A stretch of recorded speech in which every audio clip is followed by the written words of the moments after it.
So a lot of people know how versatile the 1911 is. Here's an XTM-22 chambered in .22 Magnum. It's a 1911-ish. It's a 22. It's a beast. It's really cool. Some of you might like to keep with the traditional caliber. Go with 45 ACP. Tried and true, they all fall to the 45 ball. This here is a Defender model. It's more concealable, lightweight, Colt version, and it's pretty cool gun also. It's a true 45, and I wouldn't want to be smacked by this thing. And then there's those of you that like to kick it up a notch with power. There's a Colt Delta Elite chambered in 10mm. This thing will knock your socks off for sure. This thing can handle baby loads like 40 caliber. It can handle full house 10mm like any 10mm should. We're talking Underwood, double tap, core bound, things like that, your hottest hand loads.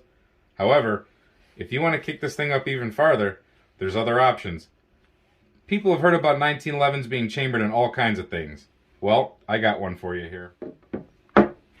For max power, we got a 1911 R1 chambered in something you've probably never heard about. So this is a Remington 1911 R1 chambered in 40 Super. Take a look at the chamber marking right there. So sorry for all this mess here. This has nothing to do with this firearm whatsoever. This is an original 40 Super 1911. This is just an extra 45 barrel I have laying around, an extra 45 recoil spring I have laying around, and a bushing. This is just some random invoices I have laying around. Don't pay attention to any of that. But anyway, if anybody wants to know how to get their hands on a 40 Super, I really don't know what to tell them. They're just going to have to figure it out on their own. So the 40 Super actually takes a 45 ACP magazine. So we have a brand new Chip McCormick, one of a really great brand of magazine here. And the reason it'll take a 45 magazine or use a 45 magazine just fine is because what the 40 Super is it's a 45 caliber case. It's not exactly the 45 ACP, but it's one of the other 45s, and it's been necked down to accept a 40 caliber bullet. So you have a 45 necked down to a 40, just like a 357 is a 40 necked down to a 9. So here what we have today is some Underwood 40 Super, 200 grain, XTP jacketed hollow point, traveling at 1400 feet per second. This firearm, in this chambering, rivals for certain this 10mm chambering here, or this 10mm firearm. No matter how hot you get with 10mm, you can get a little bit hotter with 40 Super. You can tell this gun is well loved, used a lot. Let's see how it does. What is 40 Super? It's better than 40 Smith & Wesson. I don't know, might be better than a whole lot of cartridges. The problem is, it's gone. It's obsolete. It's kind of was a Wildcat weirdo cartridge. It made its debut. It came and it's gone. You can still get the reloading components for it. You can, the brass and whatnot. Of course, the 40 caliber bullets. What it is, it's a 45 caliber case necked down to a 40 caliber bullet. There's different ways to get a hold of the brass, or make the brass, I guess. There's large and small primered brass. You can still get new Starline brass for it, but this is one horse of a caliber. So let's go ahead and smack this plate right now with some 200 grain double tap hard cast. We're 20 yards off the plate.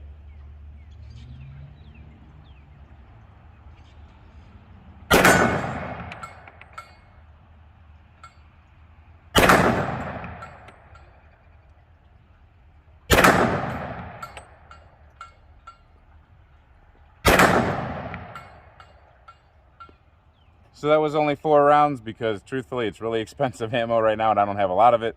I'll get to reloading some and I'll get you some better tests because I can load all sorts of different velocities and different projectiles. I can load any 40 caliber projectile pretty much I want. But that was smacking pretty hard and that was recoiling pretty hard. Again, that's a Remington 1911, a Remington R1 chambered in 40 Super. You too can own this. Get on the internets and find out how. 30 feet off the target. Underwood Extreme Defenders. Let's just give it a shot with a double tap real quick, or a controlled pair, whatever you want to call it, from the up command.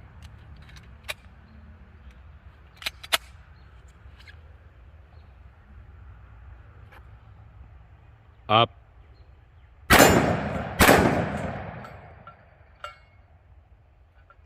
Recoil is manageable enough, I'd say.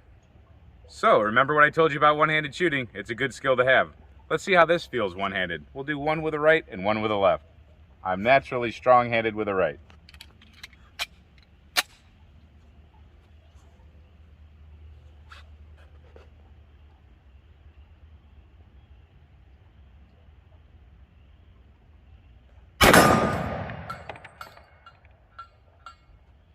Good shot, and you feel it.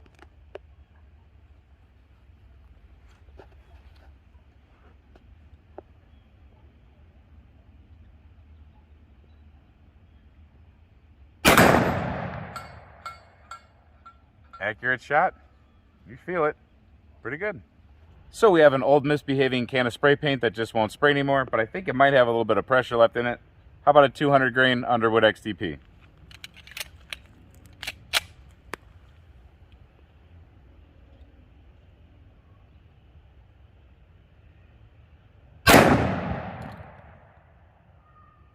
You got it. Wasn't that impressive though. That's why I usually don't like shooting different things. 5-inch 1911 Remington R1, 40 Super, Underwood ammo, 140 grain extreme penetrator, supposedly going at 1600 feet per second. Let's chronograph it. We're about 5 feet off this chronograph.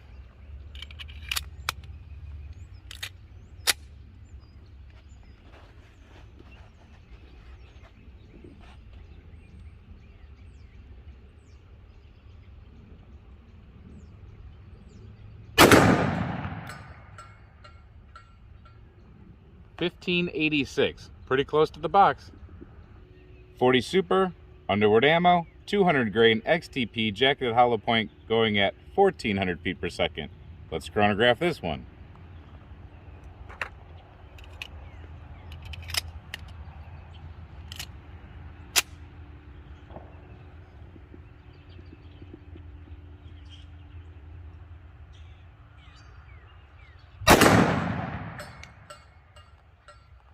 $13.95.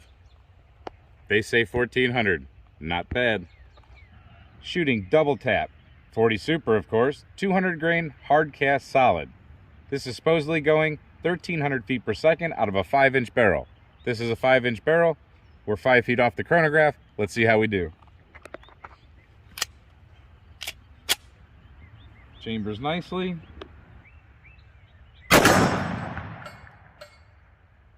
$13.16. The box says 13. Not bad. Alright, it's time to put the 40 Super into some gel. So, starting with 200 grain hard cast solids going at 1300 feet per second. We confirm that in the chronograph. That's double tap. I expect total pass through.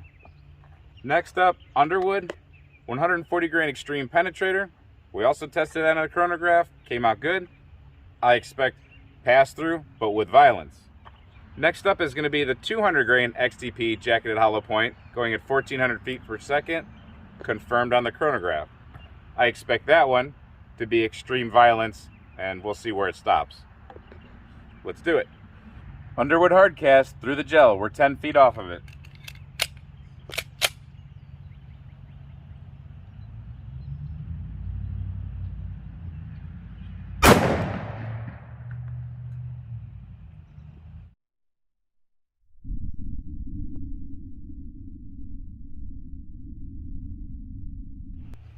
So boom, smacked it right there.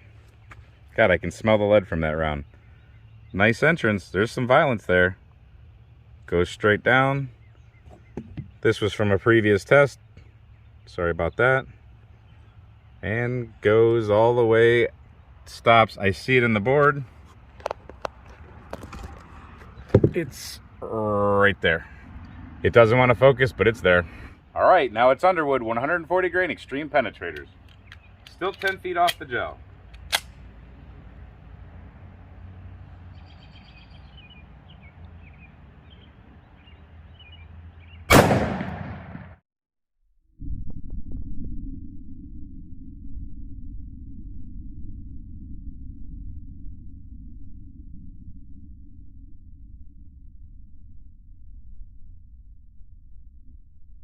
So this one did a funny one. It came in right there, and as you can see, it's separate from that track up there, and it traveled and kind of lost track of the wound channel there. But what it did was it dove down and it bounced, and then it sprung back up backwards. So we'll reshoot that one at the end, but let's get on to some XTPs. All right, 200 grain XTPs.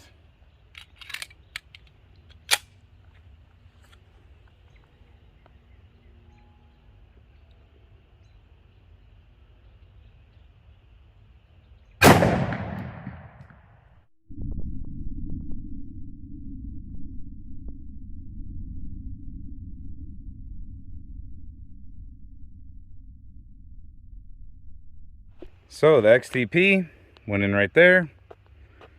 Had a fair amount of violence, but you know what? Pretty comparable to that hard cast right there. Not bad compared to the Underwood right underneath it, the Extreme Penetrator. So this Underwood XTP went ahead and traveled to right there, turned around, it's facing down, and I can tell it opened up beautifully. So right there, I can tell you right now, that's 22, 23 inches of block. All right, let's give that 140 grain Extreme Penetrator another go.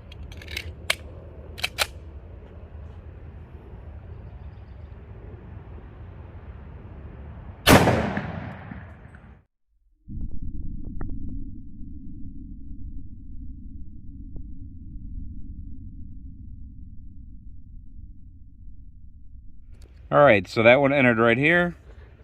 Right here, you can follow the track. Did the same thing as the last one did pretty much with the wound channel, and ended up almost in the same place, just a little bit farther. Turned around backwards again. So according to the tape up here, Extreme Penetrator number 1, the one that bounced, that one's at 24 inches. And the one that made it a little bit farther, I'm gonna call that one at 26 inches. The XTP that opened up nicely and made it through the first 20 inches no problem, I'm gonna give that a 22 inch call. And we know that the hard cast lead followed that track right there, going all the way through until it smacked that board. Nice. So sorry about the guy grinding in the background, but the XTP here opened up beautifully. It does exactly what XTPs are supposed to do. Opened up, just beautiful mushroom. Awesome right there. The hard cast didn't do much deformation at all, wouldn't expect it to, and of course the Extreme Penetrators didn't deform at all. The Extreme Penetrators in the hard cast, of course, are not going to expand. So there's a top-down view of the expansion. So you can see the profile of the 40 Super here is just like the 357 SIG pretty much, except for a little bit bigger and a little bit fatter. 45 down to 40 instead of 40 down to 9. So what do you think about this little monster? I think it's pretty cool. Now, how does it compare to other cartridges? We're gonna find out. Trust me, we're gonna do some testing. Like I said, I have a lot of brass. I can make a lot of hand loads for this. You just have to get the powders and the projectiles, and we'll see what we can come up with. I'll also keep looking for ammo online. There are a couple places you can find it readily loaded, like you saw here today. So, 40 Super, yes or no? Leave a comment below. Let me know what you think.